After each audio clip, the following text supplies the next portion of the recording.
لبوں کے ساتھ لگاتی، پھر اس کے اپنے رخسار کے ساتھ لگاتی، روتے روتے ہنس دیتی، اپنی بیٹی کو جھوٹی آسیں اور امیدیں دیتی۔ وجدان ٹھیک تو ہے نا آپ؟ وجدان ہوش کرو یار، کیا ہو گیا؟ ماجد صاحب اپنے بازو پہ اس بے جان مگر زندہ جسم کو سہارا دیے کھڑے تھے۔ کیا ہوا ہے وجدان سر کو؟ پاس سے گزرتے کچھ اسٹوڈنٹ نے اس کو دیکھا جو بھاگتے بھاگتے مسجد کی سیڑھیوں پر آئے، اس کو مضبوطی سے پکڑا اور وہیں سیڑھیوں پہ بٹھایا۔ وہ زندہ تو تھا مگر اپنے ہوش میں تو نہیں تھا، اس کی سانسیں تو چل رہی تھیں مگر سانس نہیں آ رہی تھی۔ پانی لاؤ جاؤ۔ ماجد صاحب نے ان میں سے ایک لڑکے کو پانی کے لیے بھیجا جو بھاگتا بھاگتا مسجد میں گیا اور پانی کا گلاس لیے واپس آیا۔ سر مجھے لگتا ہے ہمیں سر کو ایمرجنسی میں لے کے جانا چاہیے۔ یار مجھے بھی یہی لگتا ہے سر کو۔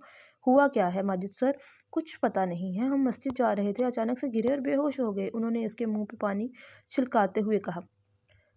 وہ آنکھیں بند کیے سیڑھیوں پہ بے ہوش لیٹا تھا۔ اس کا سراپا اس کے سامنے آیا، وہی لڑکی حجاب کیے ہوئے، چہرے پہ نقاب لیے ہوئے، آنکھوں میں ایک امید لیے ہوئے اس کو دیکھ رہی تھی جیسے اس کو بلا رہی ہو۔ شاہ جی منتظر ہوں میں آپ کی، آ جائیں میرے پاس اس سے پہلے کہ بہت دیر ہو جائے۔ وہ آنکھیں بند کیے اس کو دیکھ رہا تھا، وہ اس کے سامنے بیٹھی اس کو بلا رہی تھی۔ ملکہ میں ضرور آؤں گا، میرا انتظار کرنا۔ سر کچھ کہہ رہے ہیں ماجد سر؟ وہ بے ہوشی میں اس سے وعدے کر رہا تھا۔ وجدان؟ ماجد سر نے اس کے رخساروں پر تھپتھپایا، ایک بار پھر پانی کا چھلکا اس کے اوپر پھینکا۔ ملکہ میرا انتظار کرنا۔ اب کی بار بڑبڑاہٹ میں صفائی آئی، کوئی بھی اس کے منہ کے ساتھ کان لگا کے سنتا تو آسانی سے سمجھ سکتا تھا۔ کیا ہوا سر کو؟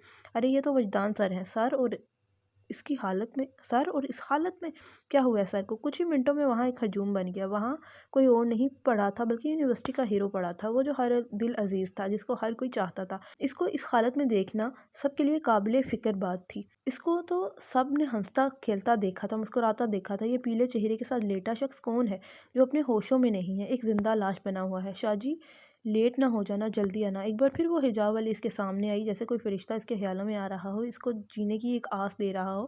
ابھی نہیں مرنا، کوئی تمہارا انتظار کر رہا ہے۔ شاہ جی؟ جی میری ملکہ جلدی آئیں، میں آ رہا ہوں ملکہ، جلدی آنا۔ جلدی آؤں گا میرے دونوں جہانوں کی ملکہ، میرے مرنے سے پہلے آ جانا۔ اب کی بار ان موٹی آنکھوں میں آنسو تھے، آنکھوں میں ایک تڑپ تھی۔ ملکہ تمہیں کچھ نہیں ہونے دوں گا میری ملکہ۔ وہ بے ہوش لیٹا، اب سب کو سوچنے پہ مجبور کر رہا تھا کہ اس کے ہونٹوں پہ ملکہ اور آنکھوں سے نکلتا پانی سب کو حیران کر رہا تھا۔ ہر کوئی اس کو دیکھ رہا تھا، جن کو اس کے عاشق ہونے پہ شک تھا آج ان کو بھی یقین ہو رہا تھا کہ وہ بار بار ملکہ کے نام کی تسبیح پڑھ رہا تھا۔ ابراہیم صاحب آپ جتنی جلدی ہو سکے زرمینہ کو پنڈی لے جائیں۔ ڈاکٹر جوردن نے اس کی رپورٹ کو دیکھنے کے بعد زرمینہ کو دیکھا جو بالکل مردہ پڑی تھی۔ لیکن ڈاکٹر صاحب، ابراہیم صاحب آپ کے پاس اتنا بھی وقت نہیں کہ آپ اس لیکن کا جواب سننے میں ضائع کریں۔ آپ فوراً بچی کو لے جائیں، ایک منٹ کی تاخیر بھی نہ کریں۔ میری بیٹی ٹھیک تو ہو جائے گی نا ڈاکٹر صاحب؟ آپ کی بیٹی کا ایک گردہ بالکل فیل ہو گیا ہے، اب ہم کوما میں آپریشن نہیں کر سکتے۔ اب بس دعا کیجیے کسی بھی طرح یہ ہوش میں آ جائیں، آپ کی بیٹی کو اب کوئی معجزہ ہی بچائے گا، دعا کریں۔ ڈاکٹر صاحب نے ابراہیم صاحب کے کندھے پہ ہاتھ رکھتے ہوئے کہا اور خود باہر چلے گئے۔ وہ جو باپ تھا اس کے لیے ایک قدم بھی اٹھانا پل صراط کو پار کرنے کے مترادف تھا۔ اب ڈاکٹروں کے سینے میں دل نہیں ہوتا، ان ڈاکٹروں کے سینوں میں دل نہیں ہوتا، کیسے بھی کسی کو بھی موت کا کہہ دیتے ہیں۔ جھوٹی آس تو دے دینا، ہمیں کچھ امید ہو۔ باہر کھڑی ماں نے ساری باتیں سن لی، وہ بچوں کی طرح سسکیاں لے لے کر رونے لگی۔ اماں نہیں روئیں آپ، ہماری زرمینہ بالکل ٹھیک ہو جائے گی، پنڈی سے واپسی پہ ہنستی ہنستی آئے گی۔ سلطان نے ماں کو اپنے سینے سے لگایا، وہاں ہر کوئی ایک دوسرے کو سہارا دے رہا تھا، ہر ایک کا دل اندر سے کانپ رہا تھا، مگر ان کو مضبوط ہونا تھا، باپ کو اولاد کے لیے اور اولاد کو باپ کے لیے۔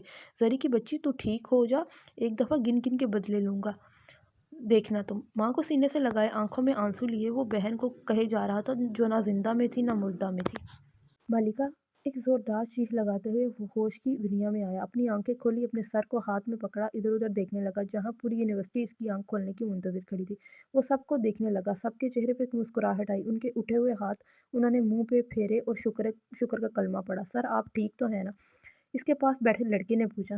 بس اتنا ہی کہہ کر وہ مسجد کی سیڑھیاں چڑھنے لگا۔ مسجد میں جاتے وہ وہیں رکا، وہاں اسٹوڈنٹ کا ایک ہجوم بیٹھا تھا، ان میں کچھ ٹیچر بھی موجود تھے، سب نے دعا کے لیے ہاتھ اٹھائے ہوئے تھے۔ قرآن خوانی مکمل ہو چکی تھی، سب دعا کر رہے تھے، مسجد کے امام صاحب دعا کر رہے تھے اور وہاں موجود ہر زبان آمین کہہ رہی تھی۔ وہ مسجد کے اندر گیا، وضو بنایا اور وہاں آ گیا جدھر سب بیٹھے تھے۔ ان کے کچھ ان کے کچھ فاصلے پہ وہ کھڑا ہوا، سر پہ ٹوپی پہنی اور نماز ادا کی۔ اس نے 2 نفل حاجت کی نیت کی تھی اور نماز شروع کی۔ نماز کے دوران ایک ایک لفظ پر اس کی آنکھیں بھیگنے لگیں۔ سب نے اپنی دعا مکمل کی، آنکھیں کھولی تو سامنے کھڑے اس شخص کو دیکھا جو روتے روتے نماز پڑھ رہا تھا۔ آج سے پہلے کسی نے ایسی نماز کی ادائیگی نہیں دیکھی تھی۔ ہر کوئی وہاں سے اٹھنے کی بجائے اس کو دیکھنے لگا۔ اس نے اپنے 2 رکعت نفل ادا کیے، سلام پھیرا اور ہاتھ اٹھائے۔ یا اللہ، میں جا رہا ہوں اپنی ملکہ کے پاس، مجھے اس کو دیکھنے سے پہلے موت نہیں دینا۔ مرنے سے پہلے تو جلاد بھی آخری خواہش پوچھتا ہے نا، تو میرا رب ہے، میری آخری خواہش پوری کرنا، میری سانس اس کی گود میں نکالنا، اس سے پہلے مجھے موت نہ دینا۔ وہ دنیا سے بے خبر اللہ سے مانگ رہا تھا، رو رہا تھا، تڑپ رہا تھا۔ وہاں پہ موجود سب نے اس کی دعا پہ با آواز بلند آمین کہا۔ وہ حقیقت کی دنیا میں آیا۔ اس نے ایک بار پھر وہاں موجود سب حاضرین کو دیکھا جو نم آنکھوں سے اس کو دیکھ رہے تھے۔ اس کے لبوں پہ اظہار تشکر کی ایک مسکراہٹ آئی۔ وہ اٹھا اور باہر گیا۔ مسجد میں موجود ہر شخص اس کے پیچھے باہر نکلا۔ جتنا ہجوم اس کے پیچھے تھا، اس سے 10 گنا زیادہ اس کے سامنے تھا۔ وہ مسجد کی سیڑھیوں پہ کھڑا ہوا، سب کو ایک نظر دیکھا جیسے وہ کسی جلسے میں آیا ہو۔ سب کو دیکھنے کے لیے اس کے آگے پیچھے ہو رہے ہوں۔ میرے حق میں دعا کیجیے گا سب۔ وہاں پہ موجود سب کے ہیرو نے ان سے ایک جملے کا خطاب کیا۔ اس کی اس بات پہ سب نے ایک ساتھ ہاتھ اٹھائے۔ 2 منٹ کی خاموشی ہوئی، ایسی خاموشی جیسے کسی سنسان ریگستان میں ہو۔ سب کے ہاتھ نیچے ہوئے۔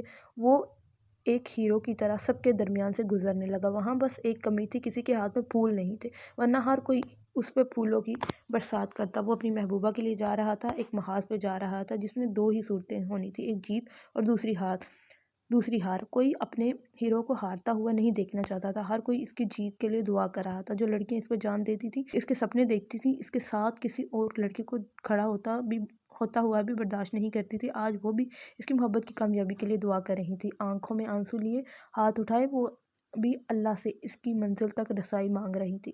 یا اللہ، وجدان کو خالی ہاتھ نہیں لوٹانا، یا اللہ، وجدان کو وہ عطا کرنا جس کی خاطر وہ آج نکلا ہے۔ اللہ جی، آپ سر کو اس کی محبت دیں نہ تو میں سمجھوں گی کہ مجھے میری محبت مل گئی۔ اے اللہ، ہمیں تو وجدان شاہ نہ مل سکا، مگر اس کو وہ دینا جو تم سے اس نے مانگا ہے۔ اللہ جی، مجھے میری چاہت نہیں ملی، مگر سر کو وہ ضرور دینا جو انہوں نے چاہا ہے۔ آج ہر لڑکی اس کو دعا میں رخصت کر رہی تھی، اس کے لیے رو رو کے دعا مانگ رہی تھی۔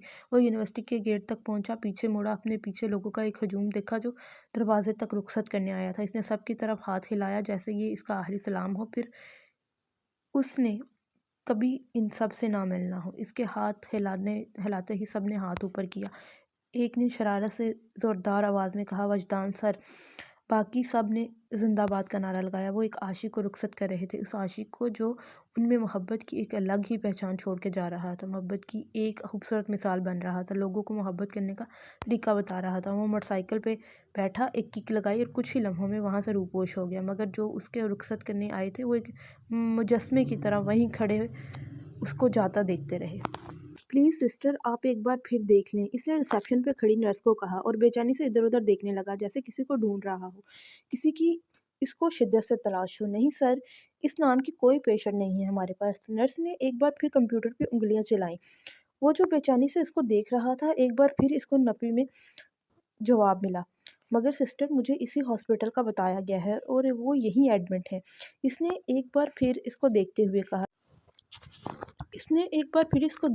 اور اس کے لہجے اور انداز میں اتنی شدت تھی کہ وہ بار بار اس کے کہنے پہ دیکھتی تھی، اپنے دل میں دعا کرتی تھی، کاش مجھ سے دیکھنے میں غلطی ہوئی ہے اور وہ لڑکی یہیں ہو، اسی ہسپتال میں، مگر جن کا ملنا نصیب میں ہی نہیں لکھا ہو، وہ ہزار منتوں اور لاکھوں وظیفوں کے بعد بھی نہیں ملا کرتے۔ کیا ہوا ہے حاجرہ؟ کچھ نہیں، یہ ایک پیشنٹ کا پوچھ رہے ہیں، مگر ان کا ریکارڈ ہماری پریزنٹ لسٹ میں نہیں مل رہا، میں نے جوائن بھی ابھی ہی کیا ہے، تو مجھے کوئی آئیڈیا نہیں ہے۔ اس نے اپنی ساتھ والی نرس کو تفصیلاً بتایا، جو ہاتھ میں کچھ فائلز لیے ابھی وہاں پہنچی تھی۔ کیا نام ہے پیشنٹ کا؟ حاجرہ نے ایک نظر اس لڑکے کو دیکھا جو ایک جنونیت سے ادھر ادھر دیکھ رہا تھا۔ اس کو دیکھنے کے بعد اس نے پھر کمپیوٹر پہ نظریں جما لی اور کچھ ٹائپ کرنے لگی۔ زرمینہ خان سواتی نام بتا رہے ہیں یہ۔ زرمینہ سواتی؟ اس نے اس لڑکے کی طرف دیکھتے ہوئے حیرت سے پوچھا۔ جی آپ جانتی ہیں ان کو، وہ یہی ہے نا؟ اس نے نرس کے چہرے کے تاثرات دیکھتے ہوئے جلدی جلدی پوچھا۔ اس کو ایک امید ملی۔ وہ ایک بار پھر اس کو اپنی نظروں سے تلاش کرنے لگا، جیسے وہ ادھر ادھر دیکھے گا اور اس کو اپنے سامنے کھڑی ملے گی۔ ایبٹ آباد کی کمپلیکس کے گیسٹ ہال کا ایک ایک کونا اس نے دیکھا تھا۔ ہر کھولتے دروازے پہ وہ پلٹ کے پیچھے دیکھتا، پھر دل گرفتہ سا ہو کے اس نرس کو دیکھنے لگ جاتا جو پچھلے آدھے گھنٹے سے اس کو برداشت کر رہی تھی۔ سوری سر، آپ لیٹ ہو گئے ہیں، وہ آدھا گھنٹہ پہلے ہی یہاں سے نکل گئے ہیں۔ نرس نے اس کی طرف دیکھتے ہوئے معذرت خواہ انداز میں کہا۔ نکل گئے ہیں؟ سفید ہوتے ہوئے ہونٹوں کے ساتھ وہ ایک قدم پیچھے ہوا، نظریں جھکائے ہوئے پھر سے ایک بار پھر بولا۔ سامنے کھڑی نرسوں نے ایک دوسرے کی طرف دیکھا، جیسے وہ آنکھوں ہی آنکھوں میں ایک دوسرے کو بتا رہی ہوں جو ان کے دل میں چل رہا ہے۔ جی سر، وہ پنڈی کے لیے نکلے ہیں، نرس نے دھیمے لہجے میں اس کی طرف دیکھتے ہوئے کہا۔ ویسے بھی عاشقوں سے جتنا ہو سکے نرم بولا جائے، وہ اپنے اندر درد لیے پھرتے ہیں۔ وہ بہت بیمار ہے؟ اس نے وہیں کھڑے نظریں جھکائے ہوئے پوچھا، جیسے وہ اس کے ٹھیک ہونے کی خبر سننا چاہتا ہو، پنڈی تک جانے کا اپنا سفر آسان کرنا چاہتا ہو۔ سر، اتنا تو مجھے نہیں پتا، ڈاکٹر جودان کے ساتھ میری ڈیوٹی تھی تو تب ہی علم ہے، وہ پنڈی کے لیے نکل چکے ہیں۔ وہ ایک لڑکی تھی، سامنے کھڑے عاشق کو پہچان سکتی تھی۔ اس کو دیکھ کر کوئی بھی اندازہ لگا سکتا تھا کہ وہ کون ہے، کیوں اس لڑکی کا پوچھ رہا ہے۔ اس کے چہرے کا رنگ، اس کے ہونٹوں کی سفیدی، آنکھوں کی ویرانی، بات کا انداز، ہر ایک کو پہچان کروا رہا تھا۔ اس لڑکی کو اندازہ تھا کہ وہ سچ کہے گی، سامنے والا کھڑا لڑکا سچ کو برداشت نہیں کرے گا، وہ یہیں مر جائے گا۔ کون سے ہاسپٹل میں؟ اس نے جھکی نظروں سے کانپتے ہوئے ہونٹوں کے ساتھ بس اتنا ہی پوچھا۔ سر، ان کو ڈاکٹر جوردن نے CMH ریفر کیا ہے، نرس نے اس کی طرف دیکھتے ہوئے کہا، اور سامنے کھڑے اس لڑکے کو بہت غور سے دیکھنے لگی۔ وہ اس کی آنکھوں کو دیکھنا چاہتی تھی کہ وہ نظریں اٹھائے اور اس کی آنکھیں دیکھے، اس کی آنکھوں میں اس کی محبوبہ کا عکس دیکھے۔ اس نے جھکی نظروں کے ساتھ اپنا رخ دروازے کی طرف موڑا اور بھاگتا ہوا وہاں سے نکل گیا۔ کیسا عجیب بندہ ہے، شکریہ بھی ادا نہیں کیا، اس نے اس کو جاتے دیکھ کر کہا، اور دوسری اس کو جاتا دیکھتی رہی، جیسے اب وہ اس کے سوا کچھ اور دیکھ نہیں پائے گی۔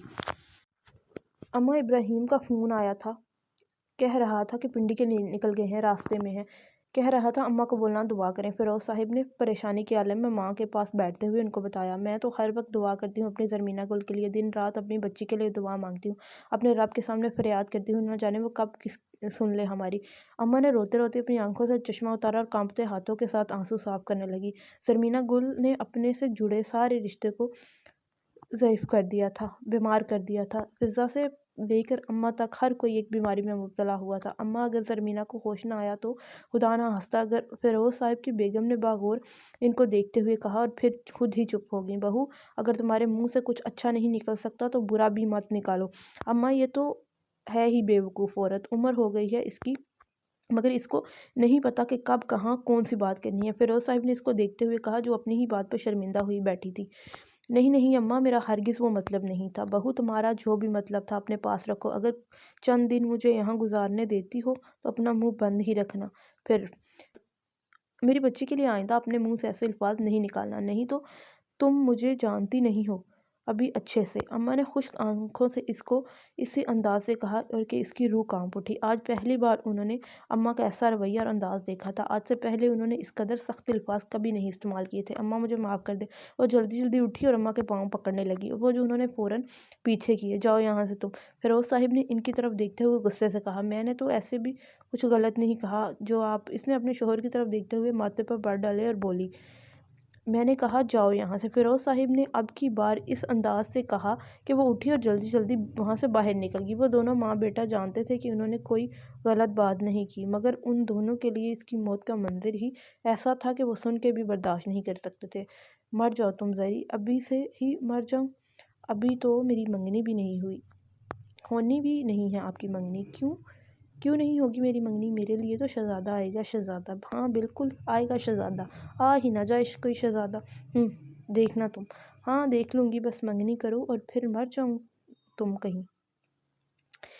میں کوئی نہیں مرتی ابھی، مجھے پتا ہے میری موت پہ سب سے زیادہ تم ہی رو گی، اور میں مر کے بھی تمہیں روتا ہوا نہیں دیکھ سکتی۔ اب آپ کی ان موٹی موٹی آنکھوں میں موٹے موٹے آنسو کیسے دیکھوں گی؟ اب زیادہ اوور ایکٹنگ کرنے کی ضرورت نہیں ہے، یہ اوور ایکٹنگ ہے جس پہ آپ کی آنکھیں نم ہو گئی ہیں۔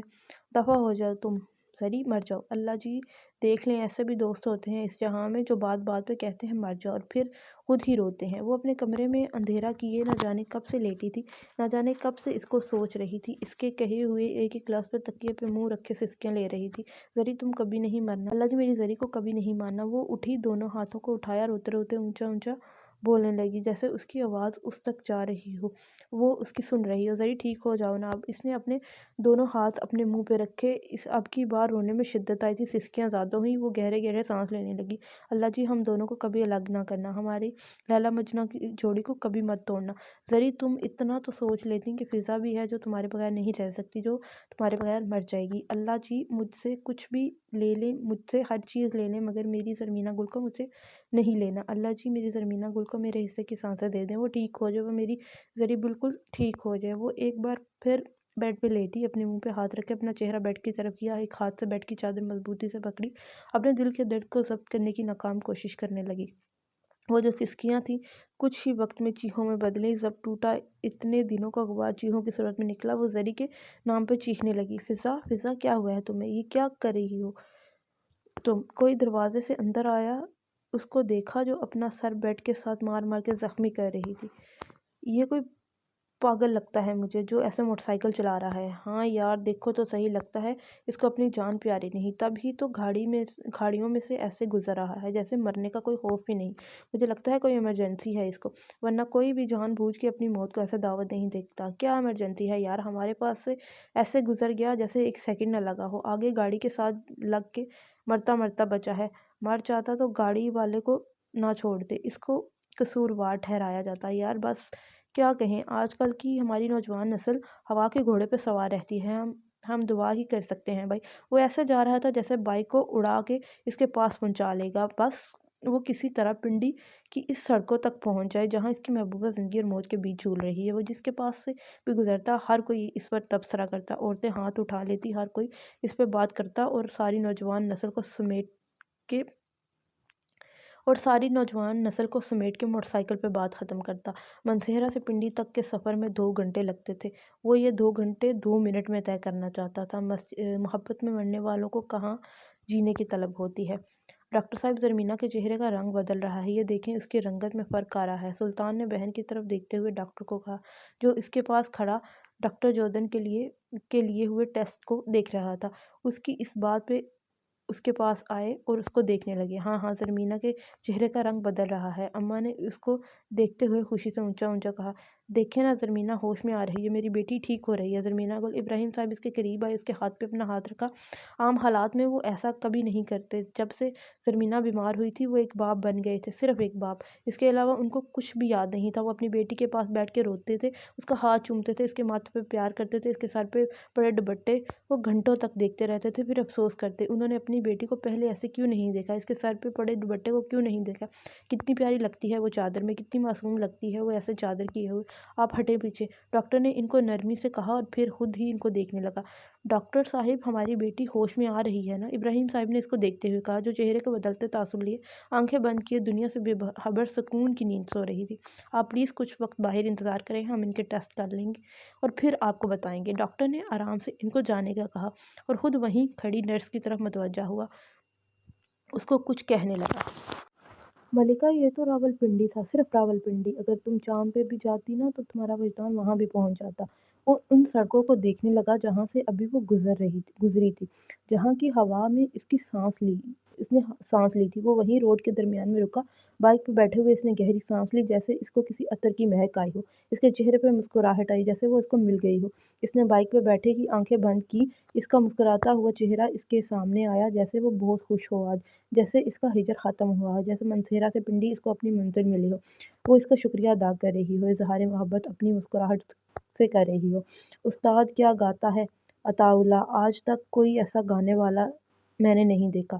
اوئے چپ کر خانہ خراب، سارا مزہ خراب کر دیا، کتنی بار سمجھایا ہے تمہیں جب عطا اللہ کا گانا چل رہا ہو بیچ میں مت بولا کر۔ وہ ٹرک چلاتے چلاتے عطا اللہ کے گانے خود گاتا، پھر ڈرائیور سیٹ پہ بیٹھے ہوتے ہی ان پہ جھومنے لگ جاتا، جو بول اس کے دل کو لگتا اس پہ اسٹیئرنگ سے ہاتھ چھوڑ دیتا، دونوں ہاتھ اوپر کر کے ساتھ ساتھ گاتا، جہاں لگے ٹرک اب ڈگمگا رہا ہے، جہاں لگے ٹرک اب ڈگمگا رہا ہے وہیں پھر عطا اللہ کی دنیا سے نکل کے پنڈی کی سڑکوں پہ حاضر ہو جاتا۔ استاد وہ دیکھو آگے کوئی موٹر سائیکل کھڑا ہے۔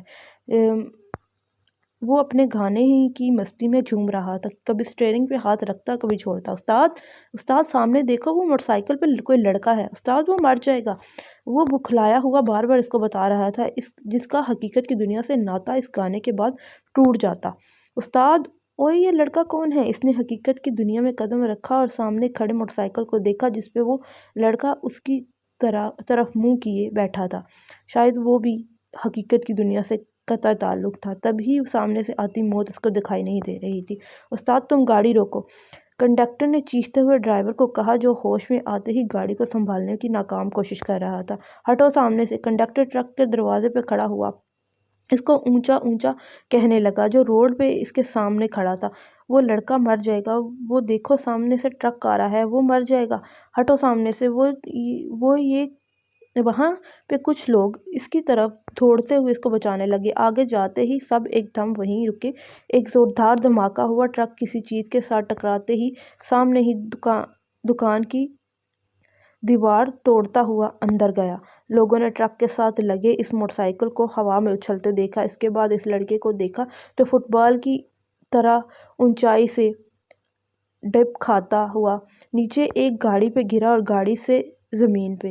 سب نے اپنی آنکھیں بند کی، آج سے پہلے کسی نے ایسا منظر نہیں دیکھا تھا۔ وہاں پہ موجود ہر بندہ وہیں ساکت کھڑا ہوا۔ لڑکیوں نے آنکھوں پہ ہاتھ رکھ لیے۔ موٹر سائیکل ڈپ کھاتا ہوا ایسے گرا جیسے ایک ایک پرزہ الگ ہو گیا ہے۔ اس لڑکے کو دیکھتے ہی سب اس کے پاس آئے، اس کا خون میں پڑا وجود اوپر کرنے لگے، اس کے منہ کے آگے انگلیاں رکھتے اس کی چلتی سانسیں دیکھنے لگے۔ کوئی اس کے دل پہ ہاتھ رکھے اور کوئی اس کی دھڑکنیں دیکھنے لگا۔ کسی نے اس کی کلائی پکڑی، وہاں پہ موجود ہر شخص اس پر کلمہ پڑھنے لگا، اس کی حالت دیکھ کر استغفار کرنے لگا۔ اب خدا جانے وہ مر گیا تھا یا زندگی کی آخری چند سانسیں لے رہا تھا۔